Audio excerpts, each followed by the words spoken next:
The next thing I know, I'm hitting my chin on the cement, and I cracked open my chin. My mother, I still have the scar, and I took a breath. And my mother said that she had heard this whole time, your baby's in the freezer. But she was on medication. She wasn't trusting her intuition. She heard it 3 times. And the 3rd time she went out, the garage door was closed. Now, so I want to be really clear that I'm not absolute. My mother revealed it this way to me, but I believe this is what she said to me, and she's gone and I can't ask her. Yeah. And I've asked her and she's verified, but still it's not coming from human words.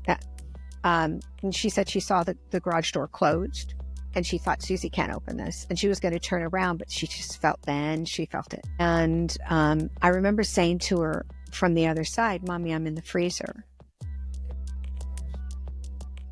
Hello, my grieving friends. It's your host, Elisa Keefauver here. Welcome back to another episode of Grief is a Sneaky Bitch podcast. Just in case you're new to the show, yes, this is a podcast all about grief. We explore the expansiveness and the pervasiveness of grief in our lives. What I've learned over my 20 plus years as a social worker and more than a decade I've now spent as a widow is that when we lean in and hold space, when we bear witness for one another in the most difficult seasons of our lives, that's where true connection, healing, and community building happens. Now, in 6 seasons of this show, I've had guests like Nikki Mark explore their use of mediumship to help guide them in their grief. But until today, I've never had a spiritual medium on as a guest. And that's why I am thrilled to welcome Susan Grau. You might know her. Susan is an internationally celebrated celebrity intuitive medium, author, soul healer, and speaker. In addition to working as a professional medium and life path intuitive, Susan's diverse range of certifications range from things like addiction specialist to licensed hypnotherapist specializing in past life regression. Susan also specializes in grief therapy, guiding people to healing and recovery.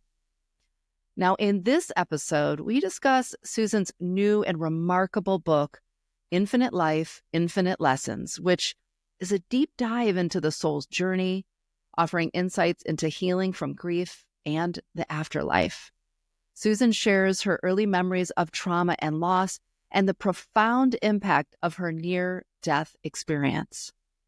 Our conversation delves into the definitions of spirit and soul and how these concepts relate to our understanding of life and death.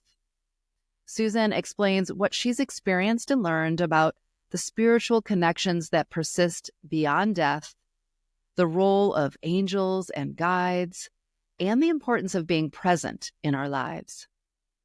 Susan emphasizes that grief is a lifelong process that can be navigated with acceptance and understanding, and she offers practical advice for connecting with loved ones who have passed. The conversation highlights the resilience of the soul and the transformative power of grief as a means to deepen understanding of love and life. I do want to note, this episode does include discussions of childhood abuse and near-death experiences. Please take care and use your own judgment on what's best for you. Susan, welcome to Grief is a Sneaky Bitch podcast. I am so thrilled that you are joining me today. Well, I'm really excited to be here. Thank you for having me. The listeners heard at the top of the show all about your work, a little bit about your life. We're going to dive deep into your beautiful book, Infinite Life, Infinite Lessons.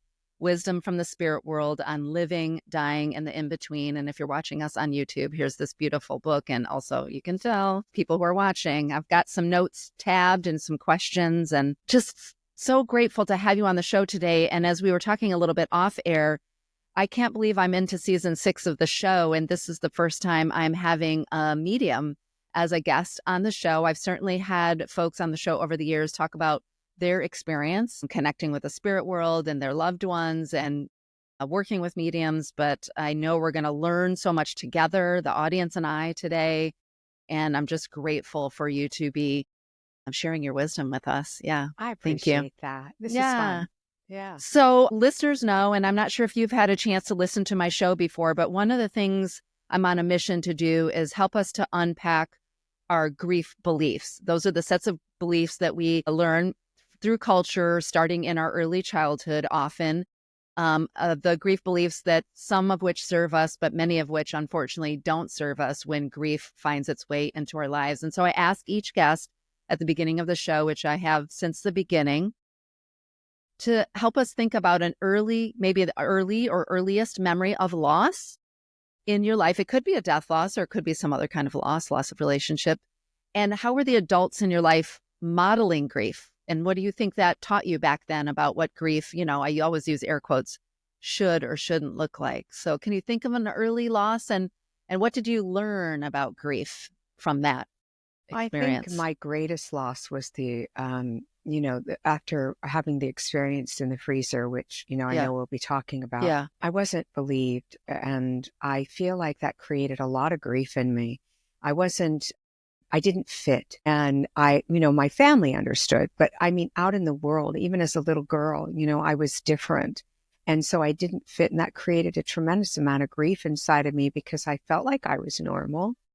I felt like I was like everybody else, but I kept getting told I was weird or, what do you mean you're talking to my grandma? And I didn't know. I didn't know it was any different because at that age, at 5 years old or almost 5, it is your normal. Yeah.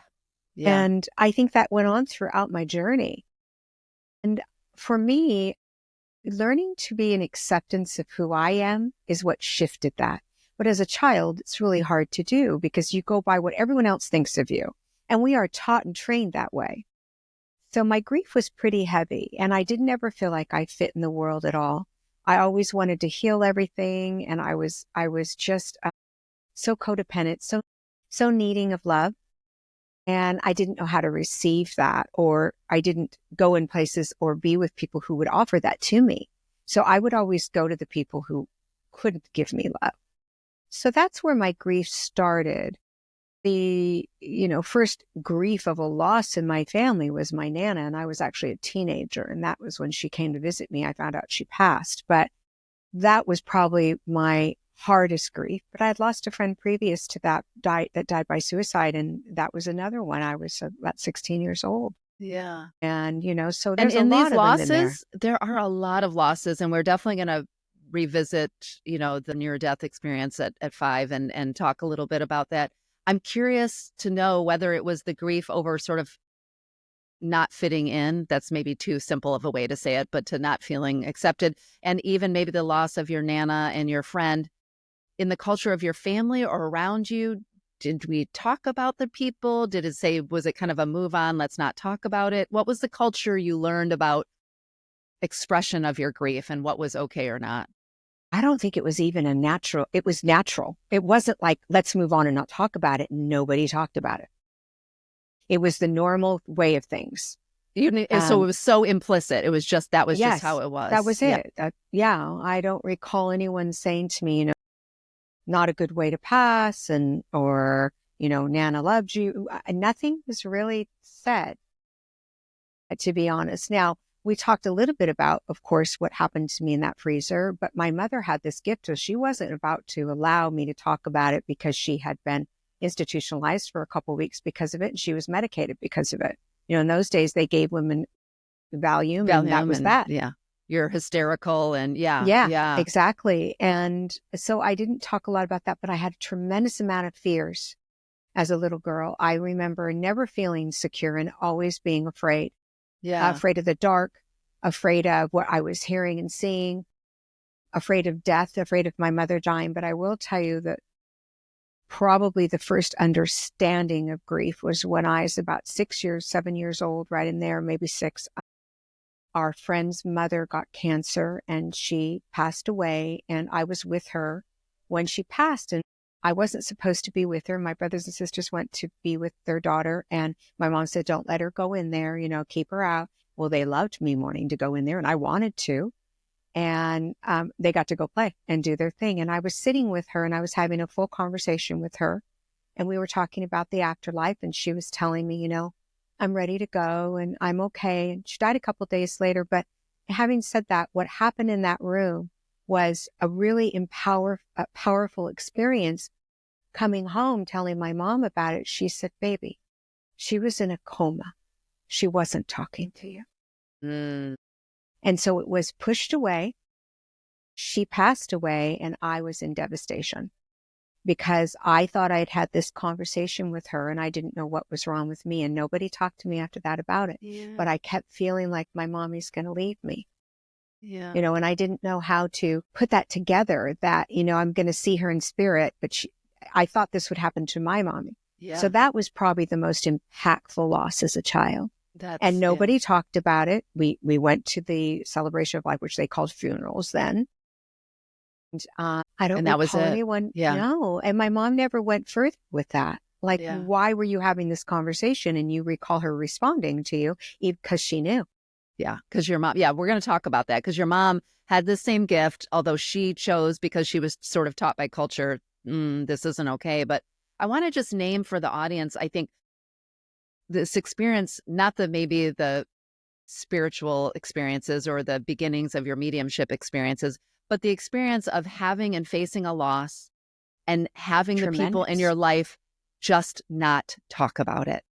And I often say those implicit messages, the absences of things, the non-conversations, the not having the photos up, the not remembering the stories or the anniversary dates are equally as instructive and devastating as the kids stop crying messages that many of us also got as well. And so I just always like to name that so that we can all, because I think, Susan, one of the things I've said over the years in my work as a social worker, as a grief activist, is that I think so much of our unnecessary suffering and grief happens in that gap between what we intuitively know we need as to metabolize and move through our grief and what we've learned should or shouldn't be or look like. And so just to make a visible to ourselves, I'm carrying around these beliefs I didn't even know I was carrying. And that's the metric that I'm holding myself to. And maybe if I can set that down, then I might be able to trust my intuitive knowing a little better. And not that doesn't make it simple, but it can make it less problematic. Does that I agree with you 100%. Yeah. And I find it so interesting that we begin grief the moment we're being birthed. Yeah. We are coming out of the womb, we're getting poked and prodded, right? And then we get wrapped in a blanket of love and put in our mommy's arms and we are safe and secure, or our daddy's. Yeah. And leaving this planet is the same way. Yeah. I instinctively knew that. Yes. So my grief was different. Yes. When we're leaving the planet, we're afraid, we're the unknown. Even if we believe in an afterlife, we're still afraid and we question and we are fighting it and we are going against it. And then we get there, we're wrapped in a blanket of love and we are safe and secure and where we belong. But for me, I find it interesting when you say that about, I went through grief my whole life. We all do, but I went through some pretty heavy ones. Yes. And to become a grief specialist, as I am, and to deal with grief almost on a daily basis, working as a medium, I find that so interesting. As we're talking about this, it just dawned on me that I went that direction, even though my family never discussed grief. I know. I have to say, I come from a similar family of not discussing and some generational losses. And I think some of the people that I admire the most and learn the most, and you're certainly one of them, having devoured your book, and is that we often end up doing the things that we were in search of, that we didn't get. And so it is surprising and yet maybe also not surprising. Susan, I want to help the listeners. I want to ground you all. Pick up a copy of this book, I'm telling you. But I want us to ground in a couple of things, or just say a few things about your book to help listeners understand, and then just help us begin to understand the story.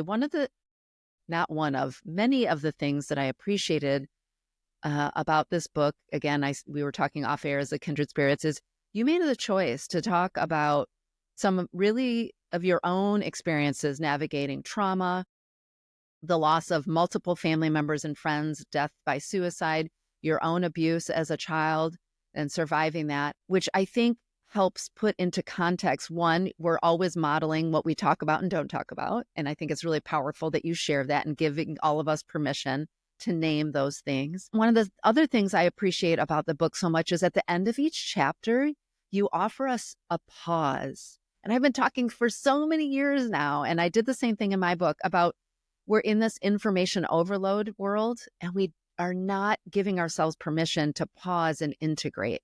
So I just love how these chapters, not only the size of the chapters feel kind of like morsels that you can kind of wrap your head around, but that you invite us to pause at the end of each one. You give us some exercises, some prompts, some things, practices, some things to think about. And I think that's just, I wish more and more books, courses did that. And so I just want to say to you how much thank you as the reader. Thank you. That was Thank really, you. really powerful. We're going to get to a lot about what is spirit, what is soul, sort of your belief about this world and last, but I don't think we can start the conversation without starting with this near-death experience that we referenced at the top of the show in the freezer, because in a way that was the portal to you recognizing, if I have it correctly, that I have this gift. What do you want us to know about your near-death experience and your awakening to the gift? And if there's just in general things about NDEs, as you refer to them, that we might know if that hasn't been in our experience. Okay. I do want to just reference, if I may, something about grief that came up for me as you were talking. Yeah. One of the problems why people don't speak about grief is because they don't know what to say, or they feel like, depending upon how that person died, that's going to be their journey, or it's going to rub off on them. Yes. And they're afraid. There is nothing bad that you can say if you just hold space. All you have to do is be there. And when you recognize that you don't have to have some, special words or some kind of magical pill, that you're feeling better now because I came and said these things. All you have to do is be present. Yes. And the grief, I say life is in session, be present. I also believe grief is in session. And when it is, be present. And if you are present, you are there for them. But people are afraid. And because of my grieving process, which was a lot of death by suicide, a lot, people were afraid it was going to rub off on them. It was their worst nightmare. Yes. So I remember thinking in my head, they're going to wonder what's wrong with my family, and did I have a terrible family, and all these things. And then I recognized it was me thinking that.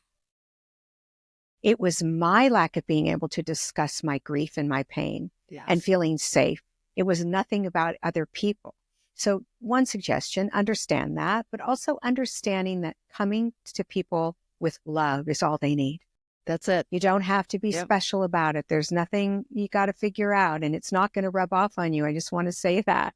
Susan, I so appreciate that. Listeners know my sustained meditation for the last several decades has been on the power of holding space and bearing witness. And I rail against the, any sentence that starts with at least, or they're in a better place now, or, any of the idea that it's our job to fix the griever. And really it's all our only job is to accompany.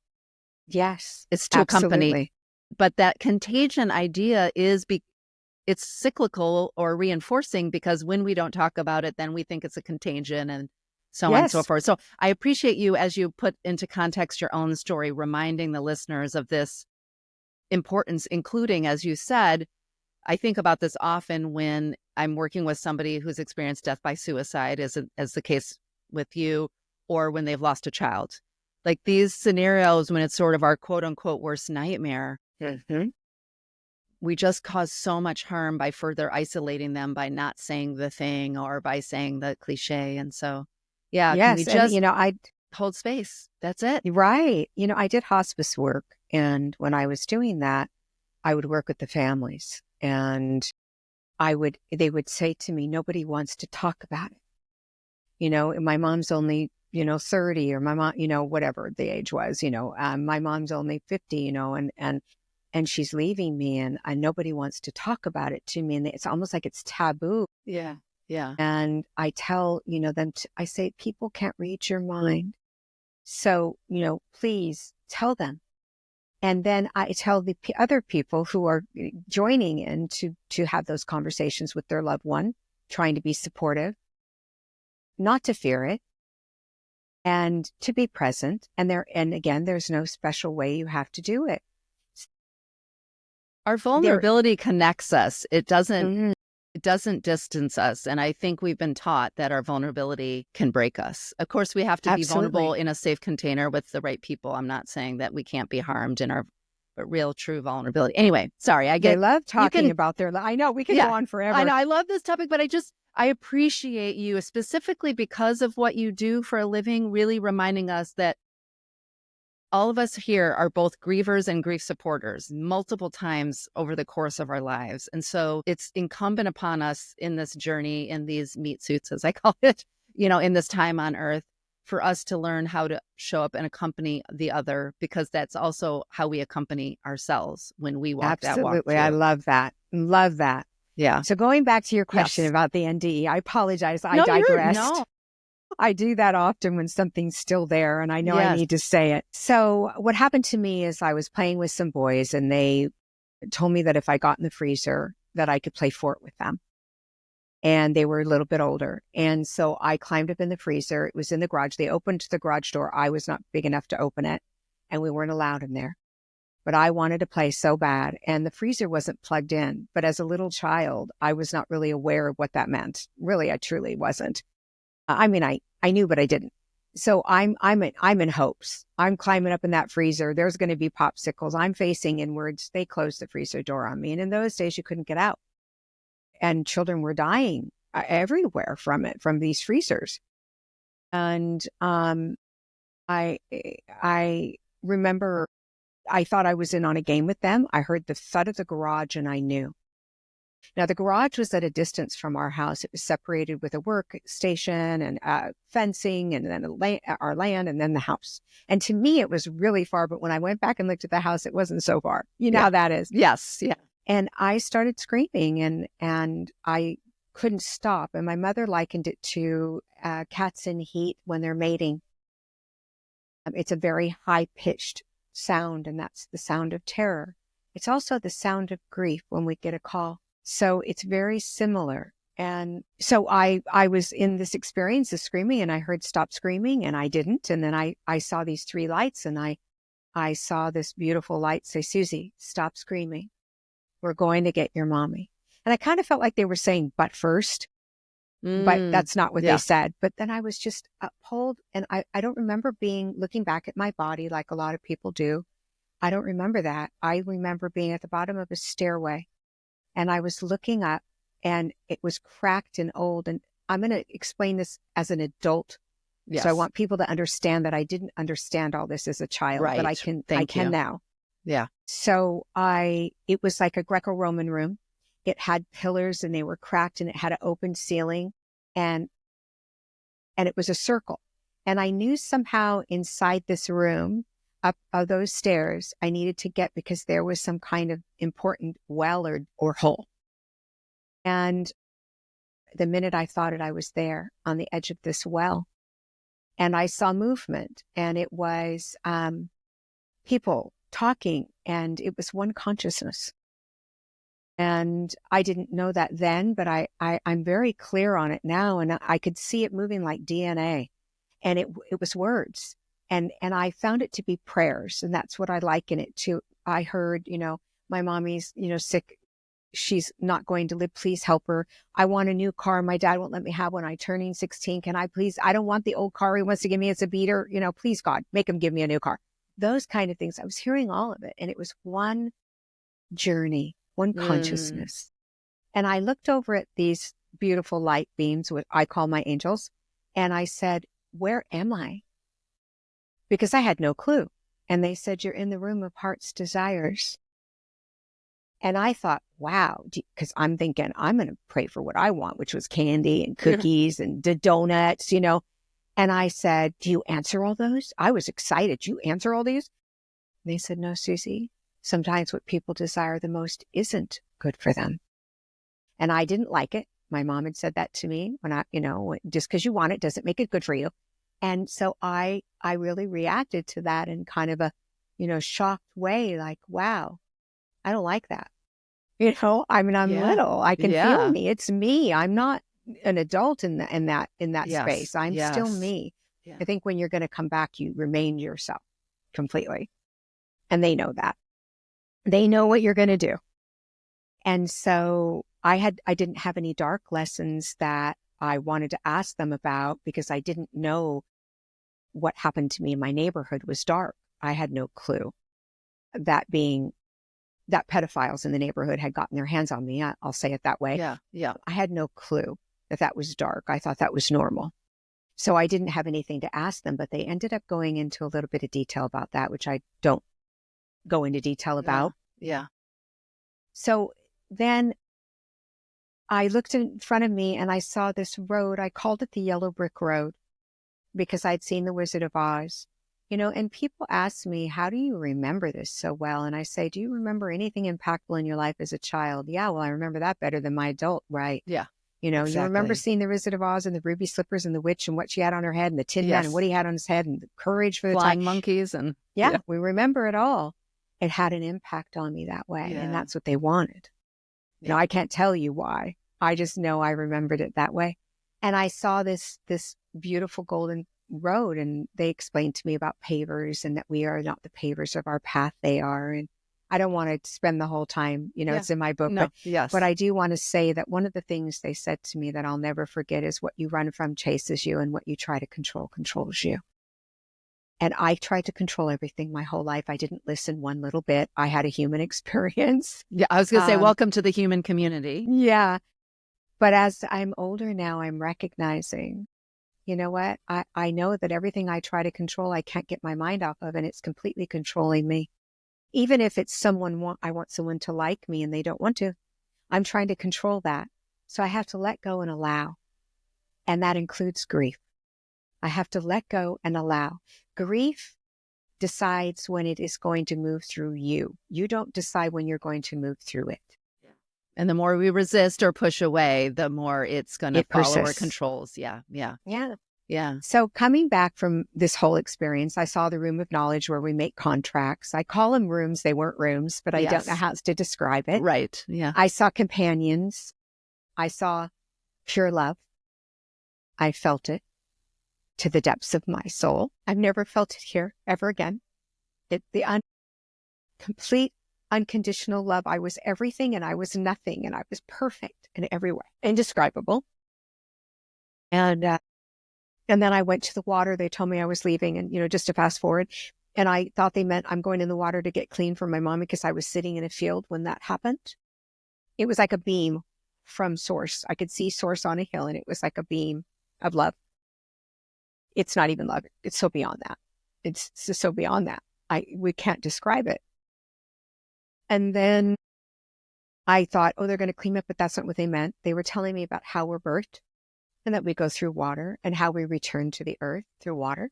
And I didn't understand because I didn't know there was water in a womb. I didn't know about pregnancy. I didn't understand, but I did what they said, and I got in the water. And the next thing I know, I'm hitting my chin on the cement, and I cracked open my chin, my mother.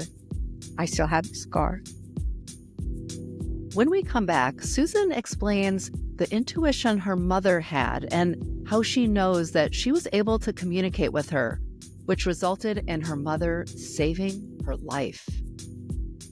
You're listening to Grief is a Sneaky Bitch podcast. I'm your host, Lisa Keefauver. Since you're listening to this show, you know that navigating the messy reality of grief in a world obsessed with top 10 lists and productivity can feel, lonely and confusing. That's why my book, Grief is a Sneaky Bitch, an uncensored guide to navigating loss, I created a safe place to be inside the messiness of it all. I've been told that it feels like your wise best friend offering you a comprehensive and compassionate guide to navigating loss. I share personal and professional wisdom alongside the lessons I've learned from clinicians, authors, poets, and friends. In place of rigid instructions and must-do checklists, this book invites reflections, encourages self-compassion, and explores the therapeutic power of humor with, yes, of course, a bit of profanity. I'm thrilled to share the book is being chosen as top grief reads by folks like Maria Shriver of the Sunday Paper and the team at Help Text 2. You can pick up your copy at your favorite independent bookstore, online bookseller, or even on your next trip, as it's in more than 50 airport bookstores across the country. I've linked it in the show notes too for today's episode. And to my UK friends, thanks to the Hachette Group, my book can now be found in your favorite local bookstores too. Oh, and if you're into listening instead of reading, which by the way, still counts as reading, I narrated the book too, so you can head to Audible or wherever you get your audiobooks. My mother said that she had heard this whole time, your baby's in the freezer. But she was on medication. She wasn't trusting her intuition. She heard it 3 times. And the 3rd time she went out, the garage door was closed. Now, so I want to be really clear that I'm not absolute. My mother revealed it this way to me, but I believe this is what she said to me, and she's gone and I can't ask her. Yeah. And I've asked her and she's verified, but still it's not coming from human words. And she said she saw the garage door closed and she thought, Susie can't open this. And she was going to turn around, but she just felt it. And I remember saying to her from the other side, Mommy, I'm in the freezer. And I know she heard me because I saw her. This is how I know how to communicate. And this is how I know that they can see us. And I saw her move like she was hearing me, but she didn't know. She didn't conceptualize. And then couldn't trust herself in a way too, right, as you said. Right. Yeah. And she said she opened up the freezer door. She spun me around. I was ashen, were her words. And my fingertips were blue. And she panicked. There weren't cell phones. There weren't garage door openers. None of this existed. She dropped me to go run to get a phone, screaming for my sister, which I can't tell you if my sister was at school or not. I really don't know. I think she was there. And I don't ask her. I don't know why I should, but I think I want my memory to be my memory. Yes. Yeah. I don't remember. And then I hit my chin and I took a breath. Now, I grew up in an alcoholic home. My father was an alcoholic. So my mother was not going to tell him that she did not do what he said, which was to bolt that freezer, turn it towards the wall, and to lock the garage. She didn't do it. She had 4 kids, alcoholic husband. You know, she was in her own surviving world, on medication. Yeah, she was surviving and on medication to boot. So she was afraid. And my father owned hospitals and he had his PhD, and my mom was terrified. So what she did is she put me to bed and put my sister in the room with me. It took a while for me to come back to my senses. My mother's biggest fear is when I had brain damage. So when my dad came home from work, my mother said, you know, this incident happened and I'm afraid Susie got hurt, you know, and my dad came in and checked on me. My mother never told my dad the whole story. And later on, when my dad was passing, I told him the whole story of me seeing the afterlife. And I had seen it at other times, but I had a brain tumor. I'd seen it at other times on my journey, let me just say that. And so I was able to describe to him where he was headed, which gave him a lot of peace. Yeah. And he believed me because he said, you know, I saw how you were incapacitated, you know, for hours and hours. And when I came back from that, I could see spirits everywhere. Now, prior to that, when our animals would transition, I would see them floating. Yeah. But I was so young, it was my normal. I didn't think anything. There was you no just thought. Assumed everybody else. Like this is just I didn't even what have an happens. assumption. Yeah, I didn't even have an assumption. It just was. Yeah. It just was. Yeah. Like the rain, just was. And you go out in the rain, you get wet. Just is. I never asked why. And I never thought a thought about it. Looking back now, you know, and to tell you honestly, I didn't remember that. And I don't normally talk about this on a podcast, but I didn't remember that till later in life. I had pulled, I don't want to say how, but I saw kittens die. And I was in my car and they had those big, huge car phones, those big, huge cell phones. And I called my husband and I go, there's kittens and I think they died. And he goes, well, how? And I said, well, my wheel well. And I think they died. And I was freaking out. He said, did you get out of the car? And I said, no. And he goes, well, did you see them? Did you see them? And I said, no. And he goes, well, I'm not coming home. How do you know they died? And I said, they're floating. And I went back in time and they were dead. They were gone. And I went back in time and it was like, I remember this.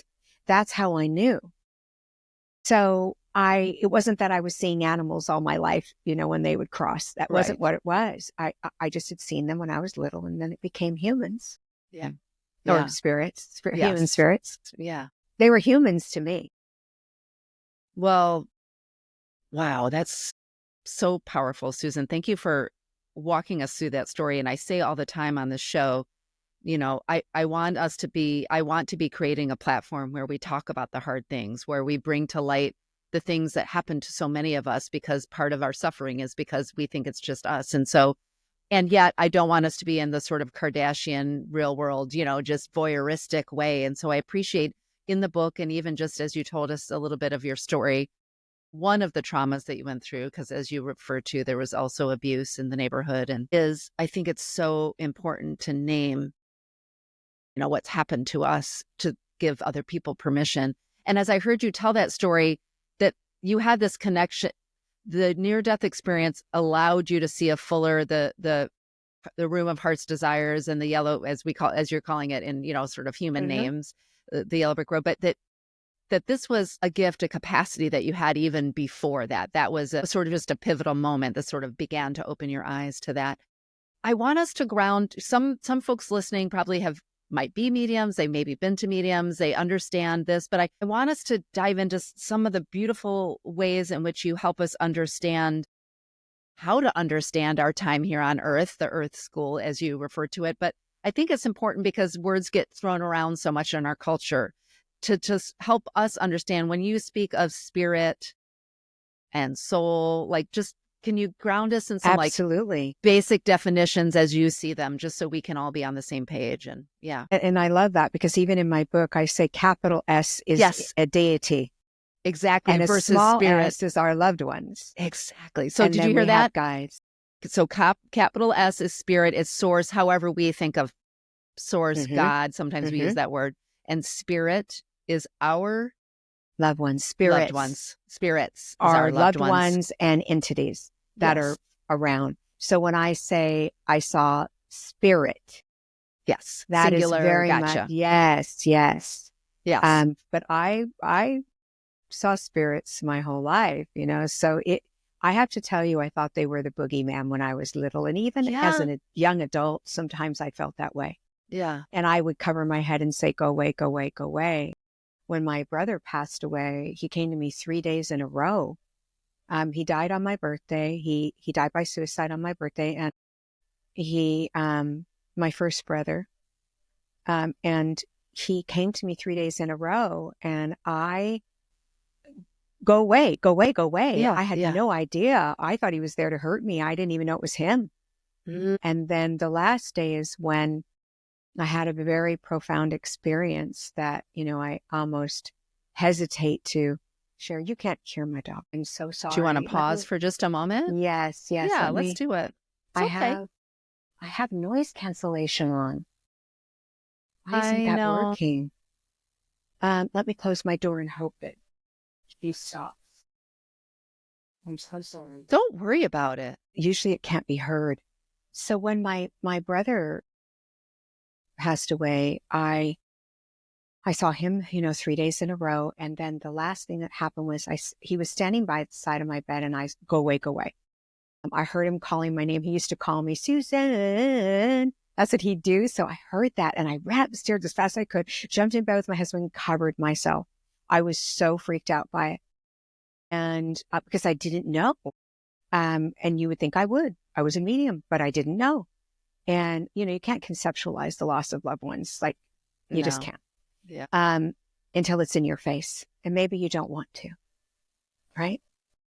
So, the last time he visited me, he was at the end of my bed. I don't even know if I shared this in my book. I might have. I don't remember. And he pulled me, literally, I was wide awake and I couldn't sleep. And he pulled my soul right out of my body, my being. And he went into the garage where my mom and dad were arguing over him. And he said, I never have to feel this way again, because no one knew he was gone.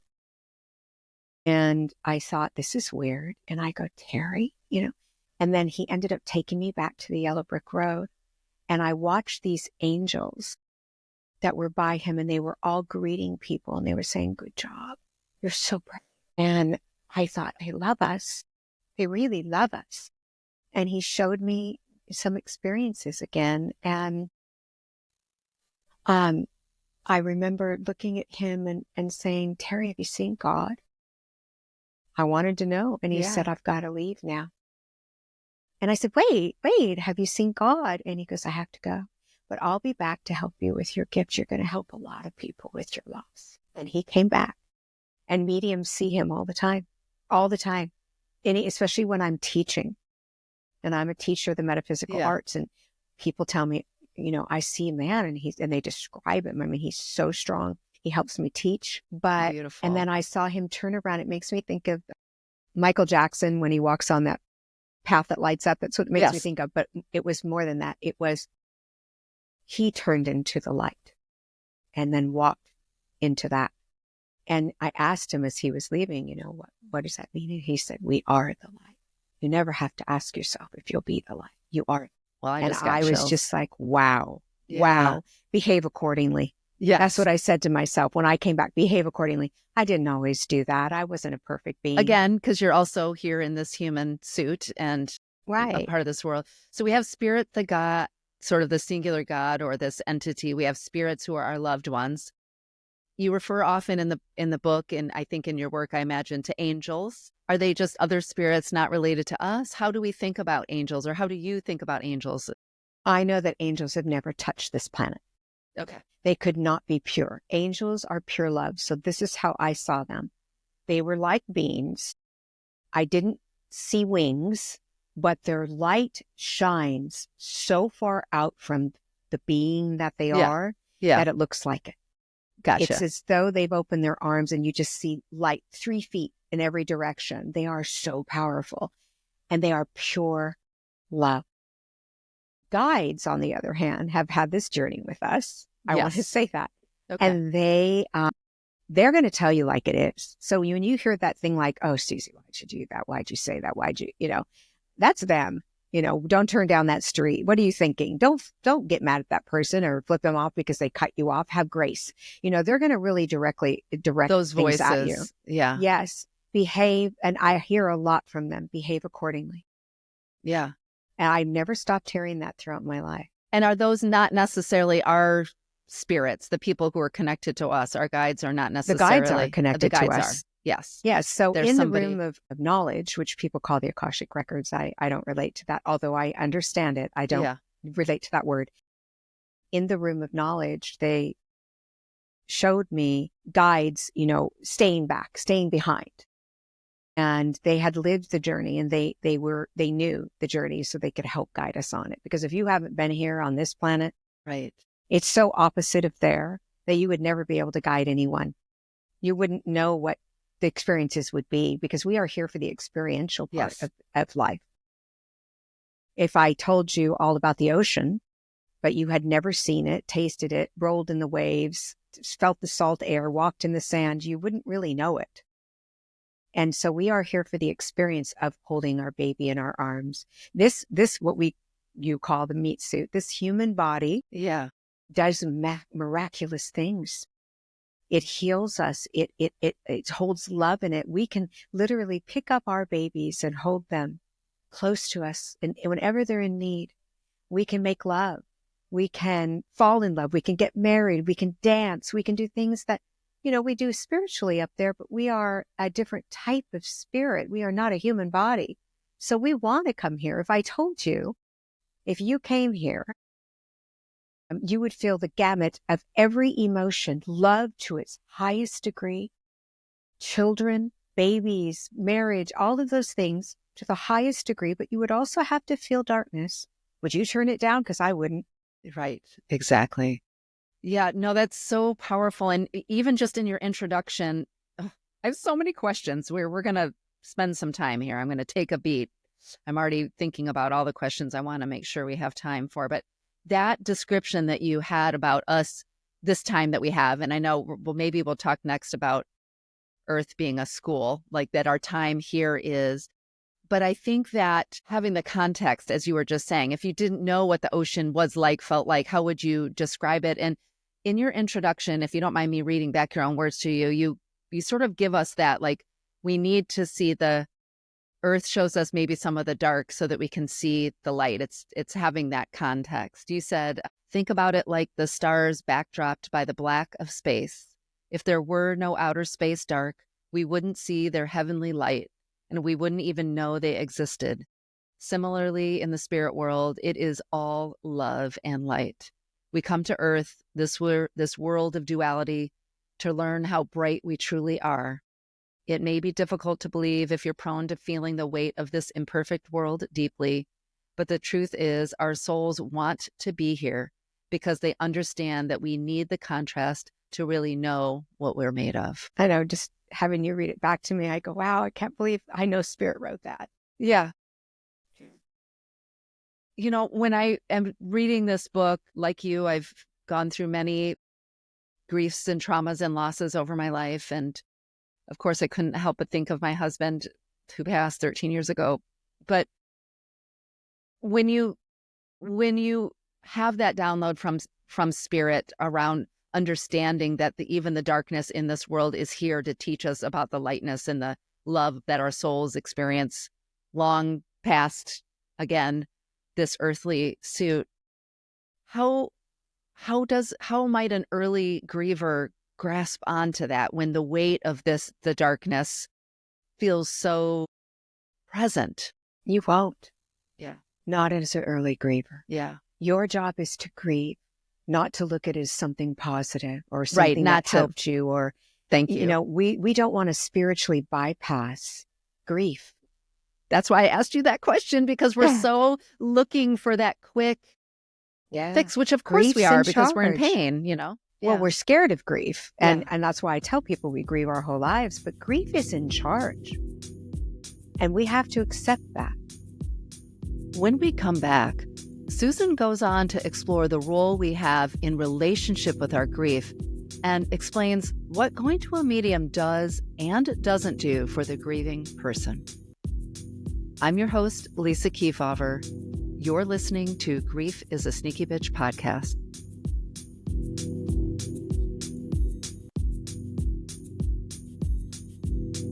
I wonder if you're looking for more grief resources, access to practices and tools that will help this journey suck a little bit less, or just more ways to connect with me and my work. Currently, I drop into your inbox with my not-so-regular newsletter to share a bit of wisdom I think you might want to know about, sometimes taking the form of essays, a journal prompt, or even a guided meditation that will help ease your suffering. Other times, it includes news about events I'm hosting or participating in that I think you might like. I often invite you to write me a personal note, too, answering a question I have about how you're moving through grief. Though I currently show up in your inboxes in the form of a newsletter, I'm making a change. Why? Because now more than ever, I am passionate about creating meaningful community and offering you more in-depth insight into my work. Life is happening so fast, and I want a place where we can slow down, dive in, and figure out how to metabolize it all together. So, drum roll, please. I'm launching a Substack called AFGO with Lisa Keefauver. AFGO, if you haven't heard me talk about it on the show or from the stage or in my book, honestly, it stands for Another Fucking Growth Opportunity. Yep, of course, I had to get in a judicious use of cussing, but rest assured, my friends, like this show and everything I do, it will offer thoughtful, meaningful, and practical guidance on how to center aliveness in a world full of loss. You can find me there at lisakeefauver.substack.com. Decides. Yeah. And so I can be in the grocery store feeling great, and I look at a can of beans and I start sobbing because that grief came. It was a vulnerable moment. I tell people not to make them fear grief, but to understand it. It is in the corner doing push-ups. Yes. While you are trying to do life. And when you recognize that and accept that, the fear will leave you because it's like, oh, okay, I already know it's coming. Yeah. And it's going to be strong. Now, does that change the grief? No. Coming to a medium doesn't change the grief. it helps guide the grief. Mm. It helps to not lessen it. Grief is grief. It helps to help you understand and step into it.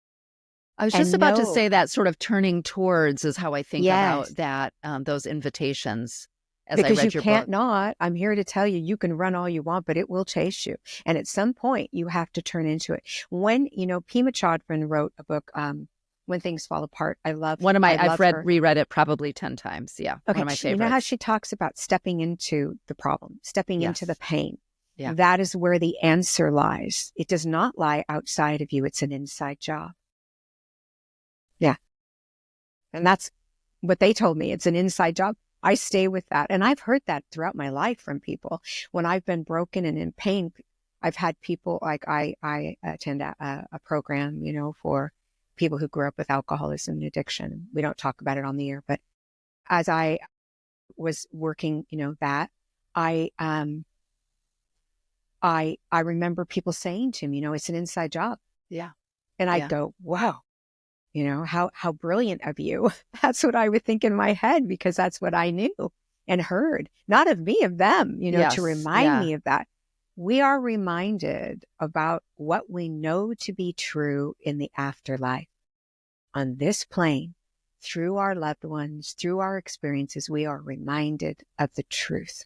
Yes. We just sometimes don't want to accept it. Exactly. I wonder if you think about this I think about this often. I'm going to use the word intuition, but part of what I think we struggle again with our grief and also our life is we're seeking so often. It's not that we can't learn things from people or systems or education in this world, but so often we put our learning outside and we learn to disconnect from our inner knowing and our intuition. And I think especially around grief, we do that because also it takes what? It takes a willingness to be quiet, to be still. Well, I hear you. Yeah. Yeah. But I also think that we are assisted by the forces that were given to us, our friends, our loved ones. Yeah. We are assisted by them, but it's still an inside job. If we are and we're not standing in that reality, sometimes it hits you between the eyes so hard that you can't not be in the reality. Exactly. And people don't talk about grief enough. Exactly. They don't talk about it. And we do it. I mean, all the way. So when people come to me and they say, I can't do this, I don't know how to grieve. Yeah. And I'll tell them, oh, but you've been grieving your whole journey. Yeah. And when people, and I'll give them an example that's so little and small. My husband gave me a pencil set and it had my name on it and I lost it. And it was very important to me. And I had a small grief experience. I went through the denial. I can't be gone. I went through the anger. Where is it? I know it's here. I wouldn't be so silly as to lose something so special. And then I went to the anger and the bargaining. I went to the bargaining, back to anger, back to bargaining, back to anger. And then I got to acceptance. Oh, it's really gone. Yeah. Yeah. And what I want to teach people is they are not gone. You can accept that they're not on this planet. And that is hard. It's painful. I want to touch my loved ones too, physically. I want to hear their voice. I want all of those things so much. But I do know that they're not gone. I do know that they participate in my life. And not because only that I saw it on the other side, because I want to tell people, I don't suggest having a near-death experience. I want to say that, because you can do it without that. Every time you pause and listen, and if you're in session with life, you can feel the experience of them. I love this in session with life. This is really powerful. And I want us to make sure we have time today in our conversation to talk about some practical ways that we, again, without having to have a near-death experience, can feel connected. I have to ask you about one more of the many pieces of wisdom you shared with us in your beautiful book, which is, and I don't know if this is spirit or soul, but, and I know so many other thinkers over time have said it, but I just loved the way that you invite us to see rejection as redirection. So I went through my life being rejected, especially by other humans and groups. I didn't fit. And I was just I just wanted to be loved. And so I was vulnerable. That's the truth. And I realized at some point, and it actually came from my sister, some group of women, grown women, had rejected me. And I was devastated. And they were talking in the neighborhood about me and spreading lies. And I'm thinking, what's wrong with them? But I couldn't get over the fact that they didn't like me. And I know today not everyone likes me. And that's okay. I can accept that today, but I couldn't then. And I was, for the 6 months, I focused on it. I was going for a walk as I did every day. And I would call my sister and she'd talk to me about it. And she'd listen. And one day she said to me, you know, Susie, what I really believe is that people who reject you because you are not like them. So my question to you is, do you want to be like them? And I went, no. And she goes, take it as the greatest of compliments then. Everything changed. Yeah. Yeah. What wise wisdom my sister had. I mean, Right? everything changed. Yeah. And I, for the rest of my life, realized that every time I had something happen that was a rejecting in nature to me, it was That for was me a to no or a door redirect. closed or yeah. Yes. And I tell people, you know, it's a door, you can open it. It's a door. It's meant to be open. But that doesn't mean you're meant to walk through it. And that's what you're referencing. You know, Yeah. it's like you can open it and look and take a peek Yeah. and it'll feel like it's closed, but you can open it again. We repeat stuff over and over again until we get it. Yeah. But you don't have to. Yeah. Close the door too. It has a way to be closed too. And so, you know, in my journey, you know, it's like everything that's happened, I would bang my head against a wall trying to make it work. I did what everybody else did. And I would have everyone join me. It's supposed to look like this. I know it's supposed to look like this. And it wouldn't look like that. And I would be in shock, like it has to. And finally, I would get it. Yeah. Shift. Yeah. Shift your perception, shift your direction, redirect yourself. And if you still see the wall, redirect again. If you still see the wall, redirect again. And before you know it, you're walking the path that was laid for you. Yeah. They you are speak the pavers. they are the pavers. I mean, that's one of the pieces in your writing that really touched me the most, although again, there was many pieces, but just this reminder that our soul, our spirit, you know, our soul is we just have to be open and be listening. It knows right. what's And best. that we have to do work, you know, it doesn't mean we get to just sit in our home and do nothing, but that really our job is to get our ego out of our way and to know that our soul has a path and that those doors closing or whatever we think of as rejections is an invitation for us to listen and to pivot, as you said, and to move forward. So And, you know, no, you sorry. go ahead, please. Interestingly enough, I'm writing a book called Infinite Healing, and it's about the soul. And I'm just in the middle. I'm just in the first, I'm going to the 5th chapter now, so I'm just beginning. And while I was writing it, I kept hearing this powerful source saying to me, your soul has never been damaged. It feels the wounds, but we are the divine vine to the divine, and your soul is the connection. Your soul is the vine to that divine, and it is there to help you heal. And it will. That's why we need to go inward. Your soul can feel the wounds, but it will not be damaged by those wounds. We created it perfectly so that you had somewhere to go to heal. If my soul's wounded and your soul's wounded, whenever I see those books that say, you know, the wounded soul, I'm like, oh God, please. No. And I honor how they think. But if your soul's wounded and my soul's wounded, where would I go to heal? So when I want people to understand that you can go inward and your soul is there for you. Your thinking can be broken. Your heart can be broken. People die from broken hearts. It's huge, huge. Yeah. Your breath of life, which I call spirit here, our spirit, our breath of life can be wounded, but your soul will never be damaged. It's there for you. And it will tap you into that vine. Think of a leaf. If you put a leaf in your hand and you look at it, it's just a leaf, right? It may be green, but it's just a leaf. You hold it up to the light. It has veins and it's connected to life, that spirit. You can break a tip off a leaf. You can bend it. You can do all those things, but it's still connected. And when we understand that, even if it crumbles and drops into the earth, It's still connected. So when we realize that's our soul, think of it that way, we realize it's there for us. And I just wanted to share that because I know in grief and that broken feeling, we feel like there's nothing inside of us. We're emptied out. That's okay to feel that way. But at some point, you will recognize that something is lighting up. Something's bringing a little tiny spark that you want to stop this pain. And that's your soul. Now, we stay in pain for a reason. We stay in grief for a very particular reason. One of the biggest reasons is it keeps our connection to our loved one. Yes.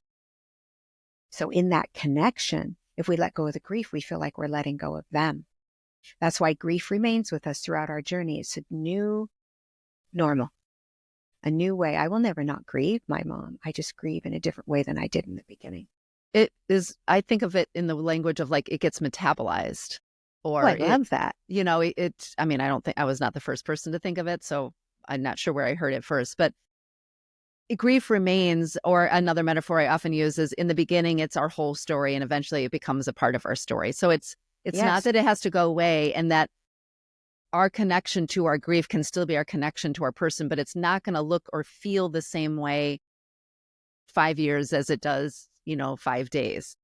But when you're in it, you don't know that, right? Exactly. You And cannot convince that yourself or No. anybody else. Yes. Or anybody else. So we don't spiritually bypass it. We Right. allow it.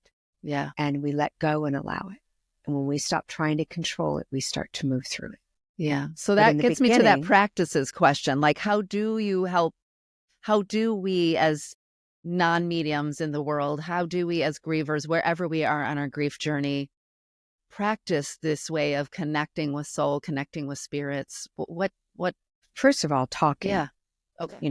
Talking about it.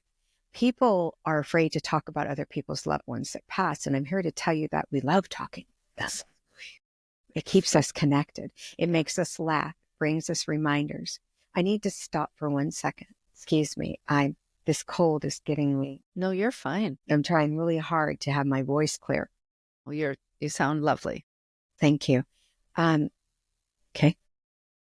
So in experiencing, stepping into it and talking about it, we start to expand our consciousness of their beauty in our lives. So that's one way to connect. Another way, and people say to me, Susan, I'm in grief and I want so bad to hear my loved one. And I say, I liken it to the sloth, the butterfly, and the hummingbird. A sloth is very high vibration, by the way, and I love them, but they're very slow moving. And when you're in grief, you're very slow at the uptake. A medium is like the butterfly. We're kind of halfway there. And we hear a little bit more than you do. And they are the hummingbird. And they are moving at a fast pace. By the time the sloth is able to turn and experience the movement, it's gone to 60,000 places. The hummingbird. So I tell people, let yourself be in your grief. Of course you don't feel you're connected. That doesn't mean the hummingbird wasn't there. And so once you accept that, you cannot be wrong.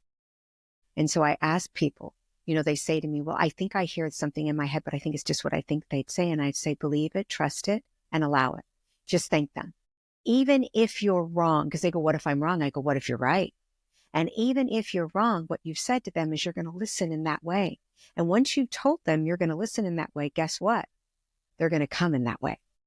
So you cannot be wrong. There is no wrong. If you see lights flashing and you go, I wonder if that was my loved one. I'm just going to think it was. And thank you so much for that.